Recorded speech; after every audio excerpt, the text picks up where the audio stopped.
Welcome to the Infinite and Beyond, the MIT Alumni Show. I'm your trusted host, Rob Kalwarowsky, MIT Class of 2010, world-renowned executive coach, author, and speaker. Each week, we are sharing the stories with our friends and classmates, fellow MIT alumni who've taken action to shape the world.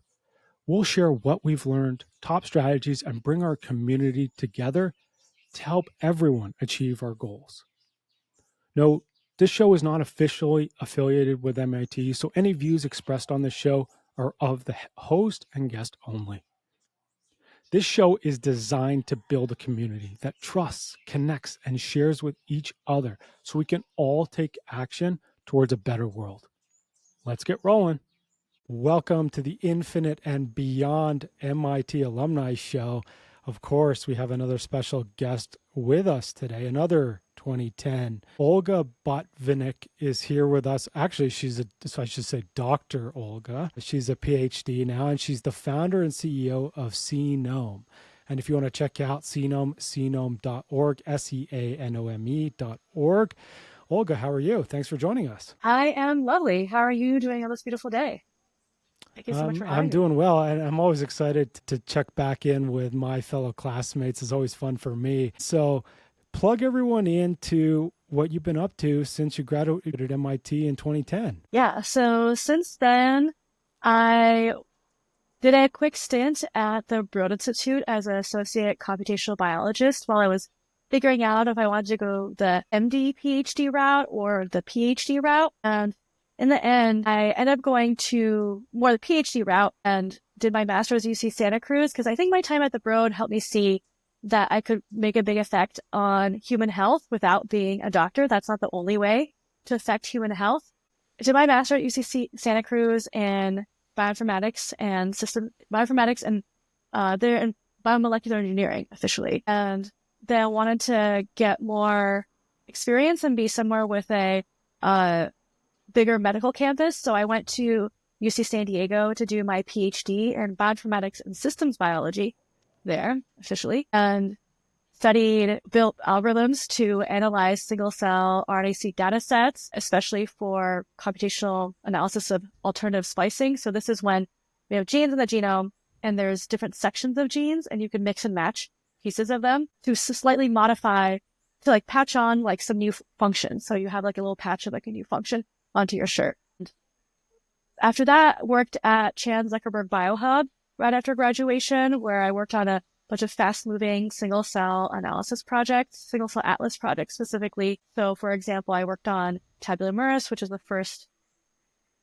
atlas of a whole organism, of a mammalian organism with 20 different organs and about 100,000 cells. And I contributed to tabula muris senis, which is the aging version of the mouse cell atlas, so including mice that are the equivalent of like 100-year-old people, and the tabula microcebus. So this is for mouse lemurs. So looking at mouse lemurs as a potential option for modeling human disease, and tabula senis. So anyways, tabula sapiens. So all that to say, worked a lot on a lot of single cell analysis data sets, and that's where I got really interested in how do you match cell types across species. So that was a seed for an idea, for the idea I'll talk about in a little bit. But then I consulted for a startup called Arcadia Science, which does non-model organism, almost like, think like venture studio for science, thinking about how to make new scientific organizations and new projects in science, and then wanted to learn about drug discovery. So I worked at BridgeBio for 2.5 years, and most recently, just this few months ago, I left BridgeBio to start my own research institute for marine genomics called Seanome. And the kernel of that is that we're building open genomics tools to annotate mystery genes in the ocean. And I'm really excited about that because I have ideas about how we can unbias some of the AI algorithms that we have right now so we can get even more value out of them. So tell me more about Seanome. Like, you're using ocean creatures, and what does that help us learn as people or apply to people? Sure. So I firmly believe that nature has already solved trillions of molecular problems. So if you think of each gene as solving a molecular problem, it's had trillions of solutions to that, trillions of, well, many more experiments if you think of each life as an experiment in solving molecular problems. And yet we just don't have the tools to access what are these solutions that already exist out there. When it comes to synthetic biology or longevity or cancer, the solutions I believe, are already out there in the ocean, like swimming under our flippers, but we just don't have the tools to access them. So to put some numbers on it, in the ocean, we have about 43 billion genes from animals in the ocean, and we've only really validated about 8,000 of them. So it's a huge discrepancy. It's like not even 1%. It's like way less than 1% that we've even really looked at. So I'm really excited about building open source tools that enable us and our partners and anyone in the world to figure out what is this sequence doing. And I got really interested in this because if you look at genes from organisms in the ocean, their sequences, the ACTs and Gs of DNA, and then the 20-letter protein alphabet are so different from what's existing in our database. And there's a paper earlier this year showing that AlphaFold is really biased towards species. It's like if it's a human protein, it does a really good job. If it's not a human protein, it does a crappy job. And human or mouse, just not nearly as good of a job. And that's the result of the data that we have. So if you're studying a new organism that's outside of the usual pharma track of mouse and human, you submit your sequence to maybe a powerful AI tool or more traditional tools, you get literally 0 results. It says protein of unknown function. And you're like, cool, how do we know what's going on here? You know, it's like as if we train ChatGPT like only on Reddit, and then we're like, oh, let's make legal contracts out of this. Like it just actually has like no idea how to match the information because it hasn't been exposed. It hasn't seen the right information for this new organism. So how long before you can turn me into Aquaman? Because like you may remember, I am a water polo player and it would be very helpful. Yeah, I mean, I think there's a lot of molecular solutions to problems that we just haven't fully explored yet. I don't know about turning you into Aquaman or like breathing underwater. I'll have to get back to you on that one. But a project I'm really excited about is working with Arctic clams to cure disease. And my collaborator, Max Lanz at University of Florida, he's been exploring this project to cure his father's neuropathy. So it's a degenerative nerve disease. So he saw how his father suffered from a nerve disease of unknown function. It's called idiopathic when clinicians can't ascribe a reason to it. But it's idiopathic neuropathy, no idea where it's coming from, and yet his father feels like his hands are on fire. And that's, they're not like in lava now, but that's what it feels like. So the pain is immense. It's a debilitating degenerative disease that gets worse and worse as it goes along, and you don't know when it's going to stop. And you'd love to like pause the disease or even better, cure it. And right now, the best treatment for disease is supplementation with an amino acid because the function of the enzyme that breaks prefers a different one. So if you keep giving it the original substrate, you can overcome a little bit. You can prevent disease from getting much worse, but it's not a cure. So Max has a documentary out now about him and his journey to cure his father. And in that documentary and through meeting him, it's pretty amazing. But the only organisms on the planet that we know of so far, again, more solutions out there, only organisms we know of so far on this planet that produce this toxic protein that causes neuropathy or toxic compound that causes neuropathy in humans are humans with this disease and Arctic clams. So if Arctic clams produce this compound, presumably they have a use for it. Maybe we can find what they're using it for. Maybe it's useful for cold temperature adaptation. It's a very potent apoptotic compound, cell death compound. Maybe it has applications for cancer or cell death, senescence, killing off old cells for longevity. And presumably it has a way to degrade it. So if we find what degrades this compound, then we could help actually cure the disease and not just give patients just a little bit of relief from the pain, but really fully a cure. That's really interesting and really, it sounds fun. It's fun. I really love biology. So, like, I love using computers to explore biology. Like that's where I've been the past like 15 plus years, is turning ACTs and Gs into information, which we can then turn into knowledge. And that's like just what I love. It's like, how can we find patterns? How can we find meaning in biological sequence data? When you were at MIT, did you feel like you were the only one who didn't belong? Do you compare yourself with successful classmates? Do you feel like you're constantly needing to do more to feel like you're enough? Many of us feel that. I felt it too, but you don't have to feel that way anymore. You can get better results, achieve more, and feel more fulfilled doing it. I can say that because I've done it, and I coach my clients to do it too. I use scientifically proven methods, including internal family systems, values-based leadership, and habit-building techniques to transform your psychology and your life.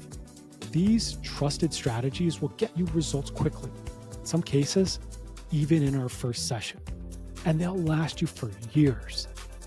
Now, my coach isn't just about learning. It's about taking action and creating results.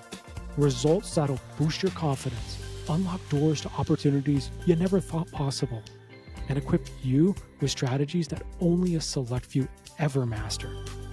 But here's the thing, the longer you wait, the more opportunities slip by.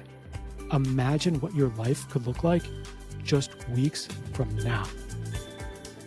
Having taken the first step, take action now. Go to robkalwarowsky.com and book a complimentary call with me. So Olga, I got to ask you, so of course you've been on a long journey since MIT, but what was your favorite moment at MIT? Favorite moment? I mean, honestly, what comes to mind, this is kind of random, but what comes to mind is the like final dinner for the bioengineering program and our senior dinner. And at our dorm at Baker House, we do a piano drop where we graffiti on our like least favorite classes, or like our most challenging classes. I'll say that our most challenging classes onto the piano. It's a broken piano, so I'm a musician. I play cello, so it always saddens me to see musical instruments get broken. But I have been assured these are pianos that are donated that are like never going to have a life again because they're too far gone. So musicians out there, it's totally okay. And so we graffitied that, and then I brought the like piece of the piano that was graffitied to our class for 2320, which is the like senior project class. And that was just like a memorable moment of like, this class was super hard and frustrating, but at the same time, like a lot of pride of like, we made it to the other side. We're all here celebrating our like senior year, our journey. Bioengineering was a really new major at the time. We were the third class to graduate. So there's a lot of bumps on the roads, like a lot of kinks to get figured out on the way to having like a flourishing major. So we were some of the initial guinea pigs, initial test beds for how do you make a successful major. So that's the one that comes to mind, is the like piano drop of our from Baker House with 2320 with our bioengineering senior project class on it. Amazing. I always love that question because it's such a wide range of answers, but it's so fun to hear them. Yeah, it's a lot of fun. Olga, so you mentioned a lot, right? Like you've been to, you took a master's, you take a PhD, you've done postdoc, you've done a lot of learning. Like, what are some of your biggest learnings over your career that you can share with the folks out there? Yeah, I mean, it sounds like trite and all that, but like if you're really following like what is speaking to you, what is drawing you in some way, that comes across. It's not so much like, like do what you love, you'll never work a day in your life. Like there is truth to that. But I think the power in doing what is really driving you and passionate to you is one, it's easy for you. Like flow comes easy.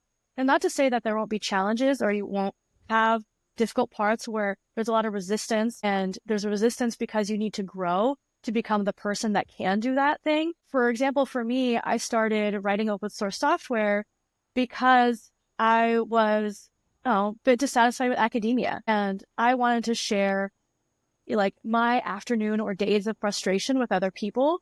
So I started blogging and started writing open source tools because I was like, I can't be the only one who found this frustrating. Like, let me write a tool that turns this afternoon, like 4 hours of pain into like 1 minute of running a tool, or 10 minutes of setup plus running a tool. And like that, I think has like being true to myself there has really helped me. And I think like part of what made me also want to start Seanome was missing that, because in pharma, we're really focused on getting treatments to patients. That is the goal. We're getting treatments to patients. If we're doing something that is outside of that, it can be helpful, but like offset, like even if we're making like, an amazing open source tool, if it's not directly contributing to getting drugs to patients, it's not as high of a priority.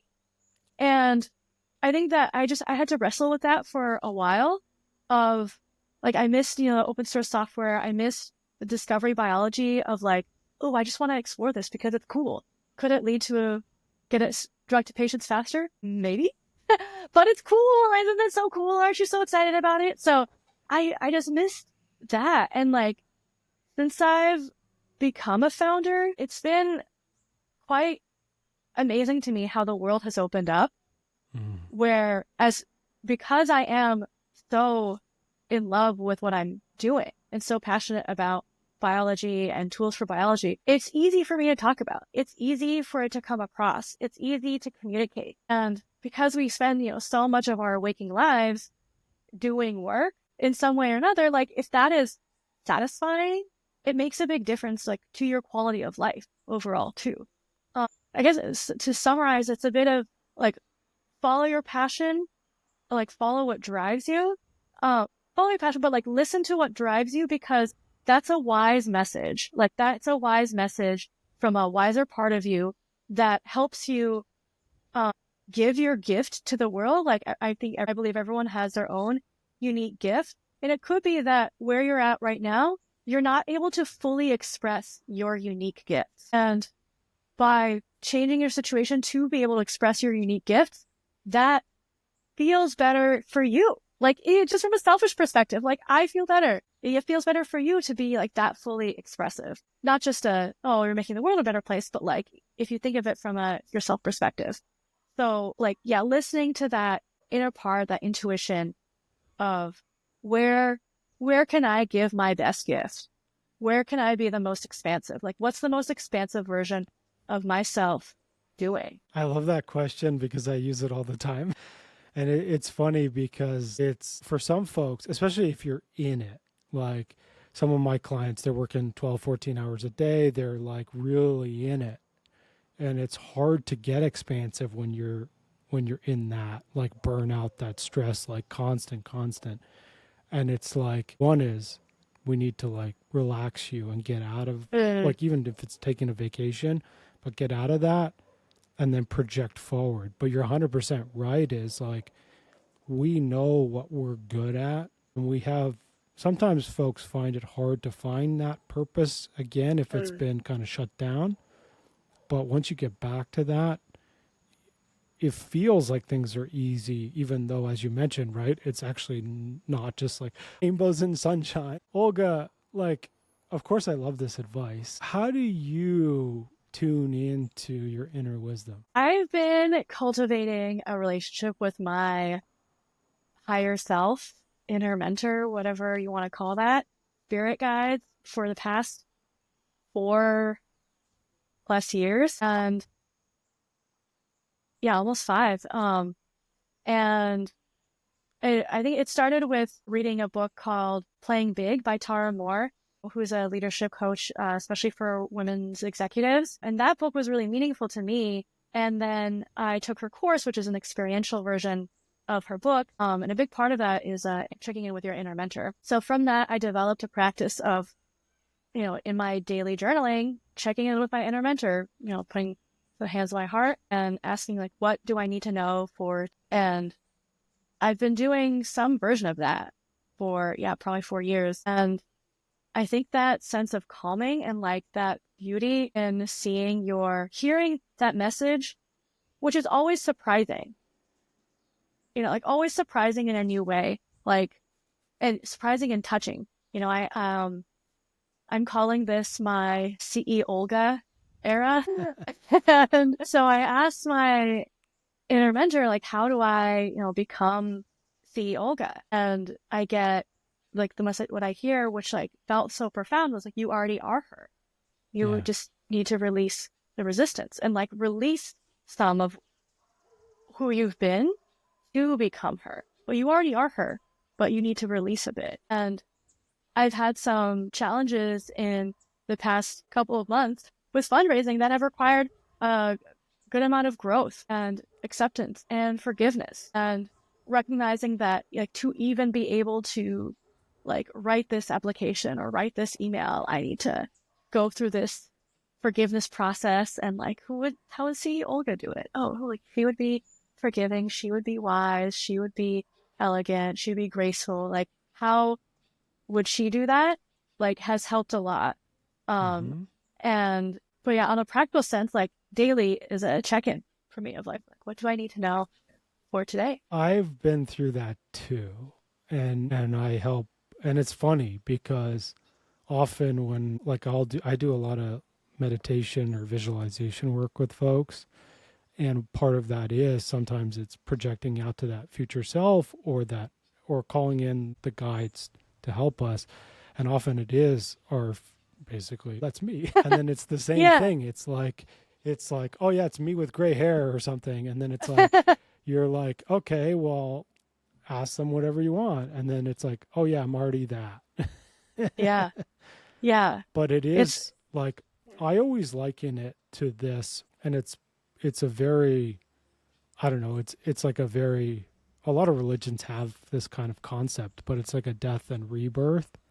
mm, um you can also think of it just as like a hero's journey instead of like putting a religious context on mm, it. But it's like some part of your self concept, or your part of your ego, or part of you has to die in order for you to grow. That's mm, why it's so painful. There's not really any way to force that through, as yeah. MIT high achievers try to do. I've Yeah. tried to do that. It actually slows you down, but it's more exactly what you're saying, is it's a release, and it's almost a surrender. hmm And it feels incredibly scary, but it's almost like you're standing in a doorway and all you see is black, pitch black, and you have to step forward in order to be caught, but you just don't see it. Yeah. It's a very powerful concept. But yeah, I've been meditating daily for 2018. Mm-hmm. So 6 years, and having a daily journaling to this meditation. Like, I think that groundedness just, yeah, is really necessary for my sanity and mental health. Sometimes I feel like I need like more self-care than others just to like be functional. Um, Yes. and yeah, I think that like analogy of a release is really powerful and almost like super, super scary of, will I be caught? Will it happen? How will it be okay? And like trusting that it will is so hard, but it's also so powerful because you're really trusting in yourself. And you've done it, right? You jumped into your own nonprofit, and that, like, I also did that, right? And it's like wildly hard, and you're like, shit, man, I better sign a client soon, right? But it's like I also find that I've never been more clear on where I'm going. Yeah. And it's like it's stripped away, like having the other folks and their kind of like nonsense sort of like was holding me back from just being like, no, this is where I'm going and that's it. And I think I see the same in you, is it's just the clarity is there and the hmm passion's there, and it will work out. Yeah. Just gotta keep trusting, keep clearly communicating my vision, or working on my vision to clearly communicate it as crystal clear as possible. I think where I'm struggling now is with this Seanome could be positioned for longevity, Mm-hmm. around senescence and killing off dead cells. Bivalves have a lot of interesting genes that we could explore that way. Could be positioned for synthetic biology, how to generate new genes with new functions. Maybe some of them are already there in the ocean. and we need to find something like that. You can't patent things that are naturally occurring, but if you have what's there and start with what's there and fine tune it for a specific application, that is great. In bio, there's a neurodivergence aspect, and connected to autoimmune disease too. And the reason for that is I believe that by studying bodies that are very different. So think like jellyfish, octopus, blue whales, like all these organisms or clams that cannot live on land. They have to live in a marine environment. They have very different body plans. They're not four-legged with a head on top, but they still have immune systems. They have nervous systems. They have a brain, a heart, a stomach. And I think we can learn deep biological truths about the embodiment of a disease, which can happen through trauma, by studying these organisms. So that's where I'm at. Is I'm like, ooh, like how do I spend my time? Do I incorporate this feedback from my pitch deck? Do I rewrite my one pager for longevity?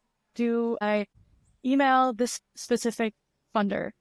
Do I email that specific funder? Do I wait until I have 3 more Substack posts before I reach out? Or do I say, you know what, I'm early and I'm going to accept that and reach out now? Do I apply for this grant? Do I spend all my time applying for this government grant? That's where I'm at. Is like figuring out the prioritization. If I'm just one person, to say, these are the things that are going to give me the best, for now, best likelihood of getting money in to continue the organization. But could also be just, these are the people I need to connect with. These are the people that are going to know how to build an organization with a lasting legacy.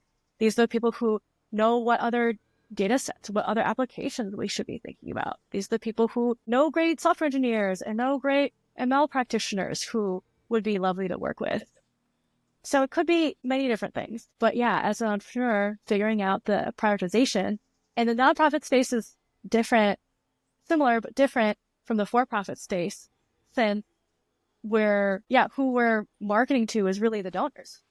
Yes. So, of course, you can tune back in here. Oh, yeah. I think that'll work for you. Yeah. The other thing that I tell literally everyone, but it's especially applicable in this moment, right, is who are the 10 people such that by meeting them and building a relationship, you can achieve your goal of leaving a lasting legacy with Seanome. They can be 10 names. They could be a type of person. Typically, if you have 10 names, great, because it's really easy to then go, hey, how do I meet them? Let's figure out how we can get there. But there's also for some folks, it's I don't have 10 names, but it's I want to meet, CEOs of tech companies that are based in, right, and that have a size of a business that are 100 people or more, right? Then you can sort of do it that way. But think about that, right? And you're totally right? It's you're looking for folks who are going to donate money, but you're also looking for folks that are going to get behind your mission. Yeah. And that's where the clarity around what is it that you want to tackle matters the most. And you have that here. I'm pointing inside for our audio listeners. You want me to do that? Oh yeah, sure. Let's open it up on the show. Hell yeah, let's go, baby. we're doing it live here. You okay, check cool. In?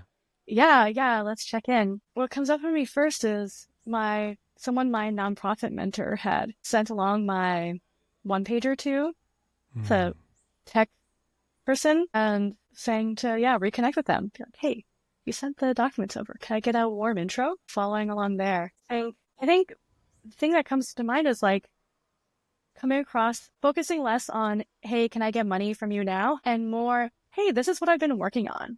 What's exciting about this to you? Yes. And framing that way feels more authentic, a bit less desperate, more authentic, and also just more genuine of I genuinely am so excited about what I'm working on. Maybe connecting with funders in this space, from conferences I've been to and other people, and ask, hey, what do you think of this? What do you think of these 4 different positionings? Which ones of these is the most useful? And who should I talk to? For example, longevity is a big topic now. Olga, but I think, can you ask your guide what topic are you most passionate about? What do you have a personal tie to? My personal tie is to biodiversity and how nature has maybe not all the answers, but a lot of them. And reconnecting to nature through this organization, like reconnecting to our origins of life on the planet, reconnecting to how the body works, and appreciation for that our macromolecules we're all connected. Trees use proteins. Grass uses carbohydrates. Sharks use DNA. Like, we all are connected by our shared macromolecules. I think that is so beautiful. Like, that's why I love annotating proteins of unknown function, is because if we annotate them in one organism, we're really understanding us all. And that, like, unity and biodiversity is what really drives me, like what I really love. How does that turn into a legacy? Ooh, that becomes a legacy because in the future, any molecular problem we have, we turn to biodiversity first, whether that's making new buildings out of biomaterials, growing them out of biomaterials. We see how biology builds buildings out of coral, or we want to make new food sources, and we see how prolific seagrasses and other greens are in the ocean. But like, turning to biodiversity first, like, the legacy is that in the future, majority of medicines, majority of innovations are biodiversity driven, whether that's for inspiration around design or for the actual molecular biology. Modify this protein, modify this gene, and use it to make new buildings, make new vehicles, make new skincare products. Every product that we use, everything that we touch, being inspired by biodiversity. That's what I really, really see. Here's your answer. There it is. The one thing that came to me, just to put it into a punchy sentence, is biodiversity is the new technology. It's the next step in technology. Yeah. And it's not actually the next step. It's the original step. But it's the original step. Yeah. It's a return to biology. Like, I feel like the return to speaks to me because that wisdom and nature, I think we've become very disconnected from in our Western world. And I think we can reconnect with other practices and ways of knowing and seeing that allow us to see how we're connected from the beginning, right? And see our world not like from a shower perspective, like the water washes off of and goes somewhere we don't know about, but like in a bathtub, we are connected. We see this flow, and like we see the stock of water, we use what we use and we put it back. Like, having that appreciation for the connectivity is, for me, a big part of why biology in the first place. Like, I have a stark memory of being in high school biology and taking notes about how ribosomes help translate DNA to RNA to protein, and like writing my notes and then looking at my hand and being like, holy shit, this is happening in my hand right now. And I feel like it's the same kind of moment of like, when astronauts go in space and see the Earth as this little blue marble and be like, holy shit, this is all we have. Like, this is really it. It's empty out here, and like that deepness of truly like the biology that we study, these little machines, these factories are everywhere. And if only we can understand them a bit better, our lives could be infinitely improved. But we need to build the tools to find what these molecular solutions are. Amazing. Good thing we have this all recorded, because literally this is your pitch. And I love that story. You should totally use that story of you in high school, like taking notes and being like, holy shit, like that is perfect. Like, you'll want to use amazing. That. It's all packaged in this episode, so that's amazing. Yay. Now, of course, Olga, we gotta summarize a little bit. So for folks out there, of course, they're your classmates, they're fellow alumni. How can they support you? Yeah, support by checking out Seanome.org, SEANOME.org. We have a pretty minimal website right now, but I'm posting on our Substack blog weekly, so you can check out our updates there. We'll be shared on LinkedIn, Blue Sky, and Twitter, formerly now known as X. And that's a great way to check out. I'm still figuring out if we can use like Substack as a source for donations. That would be ideal, but bank account's still getting figured out. So for now, love if you can check out our Substack and subscribe. Please reach out if you hear what we're working on is interesting to you. I'd be happy to talk your ear off about molecular machines and the potential of biodiversity. This is just a taste here. We can go even deeper, or even just want to learn about sequencing technologies or what the latest trends are in bio and AI and how AI is very good, but I've been in the field a while, so a lot of tech people come in. Well, yeah, a lot of tech people come in like, oh, biology, you can just solve that with AI. And I'm like, ooh, cool. Or it's, biology, it's just comparing strings, I'm like, okay, cool, compare these strings. Tell me what's similar between them, how their function is. Like, oh, okay, this is actually harder than I thought. Yeah. Yeah. So folks out there, of course, head over to Seanome.org. You can drop Olga a donation if you're welcome to do that. Probably by the time this is out, everything will be figured out. And then, of course, I've dropped her LinkedIn and podcast notes as well. And if you want to get connected with her, you can send me an email, rob@robkalwarowsky.com, and I'll connect you over email as well.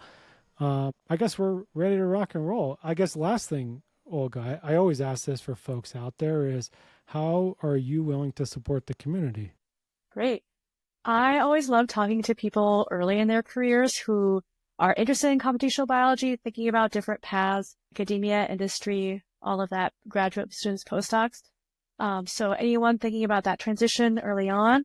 On the later side, I love reading pitch decks of what people are working on, what's getting pitched to VCs, what are people thinking about. So if you're a VC investor or investor type, needing help diligencing a biotech company, have you take a look. If you're a biotech company that wants someone to take a look from a third perspective, doesn't have any money or skin in the game, I'm happy to take a look too.